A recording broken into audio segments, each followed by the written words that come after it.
Thank you for watching another installment of Coach Yahweh's Tweets Expounded. I'm Robert Yahweh, your financial literacy coach. As I make this video, we've just sworn in our new president in Kenya, which means we're looking forward to greater and better things. Back to my tweet.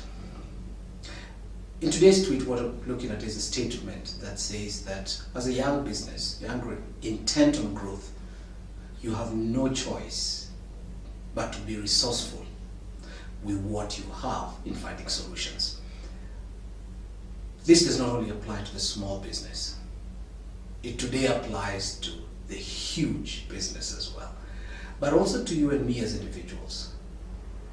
We all have a finite amount of resources. We have a finite amount of time.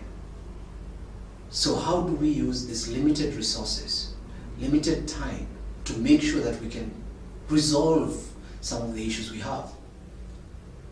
Not enough money going into our pension funds to sustain us during retirement. How do I make sure that in the event of a downturn in the economy, I would still be able to maintain my current standard of living? It's not about increasing resources in many of the cases. What we really need to do is to become creative with how we deal with what we have. I find people walking around and crying, no, I'm underpaid. That is why I cannot do X, Y, Z. But a lot of times I ask, when you got employed, the salary was sufficient. What changed? You most likely went out and increased your expenses without consideration towards the fact that you have a fixed income.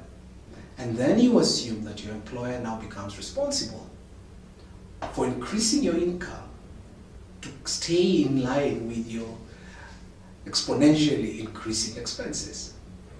What you need to do is to look at that limited income, find creative ways to utilize it to meet most of your requirements.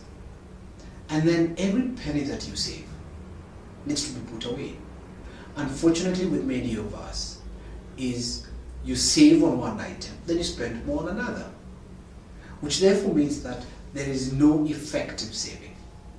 I was once told that the only way to truly say that you have saved money on an item is if the difference in the price of the item, for example, does not get respent, is either deposited in your savings account and down the road will then be utilized to invest, go into investments, which therefore creates an additional income stream for you. I'm Robert Yahweh, your financial literacy coach.